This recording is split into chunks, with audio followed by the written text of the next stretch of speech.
একটা 50 বছরের ঘাকে পরিষ্কার করতে গেলে এই সরকারকে কিছু না কিছু কঠিন পদক্ষেপ নিতে হবে। 50 বছর ধরে আমাদের পশ্চিমবঙ্গে ঘা হয়ে আছে, আমাদের শরীরে একটা ঘা হলে সেটা ঠিক হতে 2 মাস লাগে, সেরকম পশ্চিমবঙ্গের এই 50 বছরের ঘাকে ঠিক করতে হয়তো এই সরকারের 5 বছর লাগবে।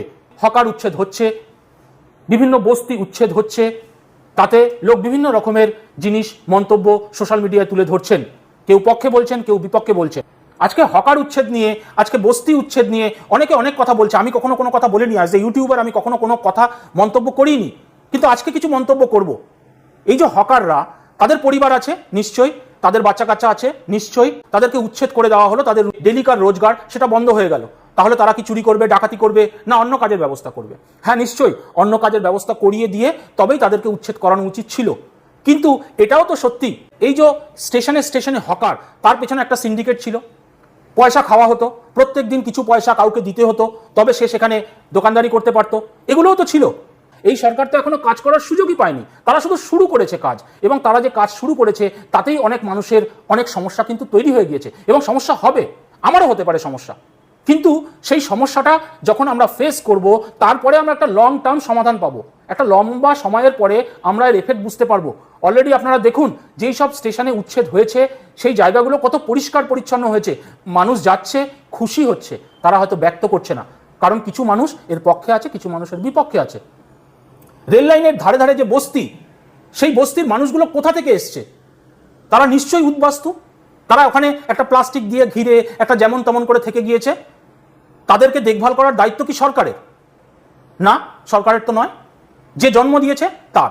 এরা কোথা থেকে এসছে, কবে এসছে, কিভাবে ওখানে বসেছে, তার কিন্তু কোনো খোঁজ নেই।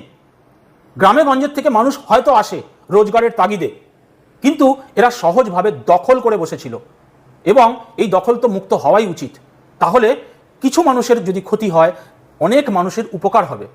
হয়তো এই হকার একটা স্টেশনে, দমদম স্টেশনে আমি ধরে নিচ্ছি 50 জন হকার ছিল, তাহলে 50টা পরিবার ভুক্তভোগী হলো। কিন্তু কমসে কম 5000 পরিবারের যারা মানুষ, যারা নিত্যযাত্রী, লাখো লাখ, আমি 5000টা অনেক কম বলছি, লাখো লাখো মানুষ যারা নিত্যযাত্রী, তাদের কিন্তু অনেক উপকার হলো।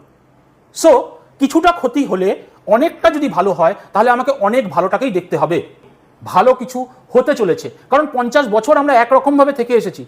আপনি দেখবেন, আপনি যদি ডেইলি একটা সিটে বসে ট্রেনে ট্রাভেল করেন, যারা নিত্যযাত্রী, সেই সিটটা যদি অন্য কেউ বসে পড়ে, আপনার কিন্তু খারাপ লাগে, আপনি অন্য একটা সিটে অ্যাডজাস্ট করতে পারেন না, কারণ আপনি ওই সিটে বসে অভ্যস্ত।